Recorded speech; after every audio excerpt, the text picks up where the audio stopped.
Si erano trovati faccia a faccia con i ladri, tentando inutilmente di bloccarli, ma alla fine i malviventi sono fuggiti con ori e denaro in contante. Sono stati attimi di concitazione quelli vissuti nei giorni scorsi dai titolari del ristorante Antica Osteria da Fraschi Francesco a Grassaga di San Donà di Piave. Era una domenica sera come tante altre, quando attorno alle 9:30 un membro della famiglia sente dei rumori al secondo piano, scende al ristorante e chiede se potesse esserci qualcuno all'interno, capendo subito che vi era qualcosa che non andava. Saliti al secondo piano, padre, fratello e sorella si sono imbattuti nelle due persone che nel frattempo avevano arraffato tutto quello che avevano potuto.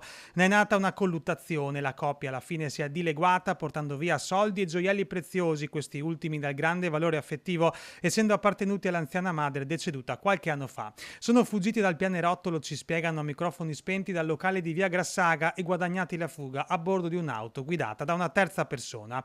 Ai titolari dell'osteria non è rimasto altro che sporgere denuncia ai carabinieri di Noventa, ora al lavoro per dare un nome e un volto ai banditi entrati in azione.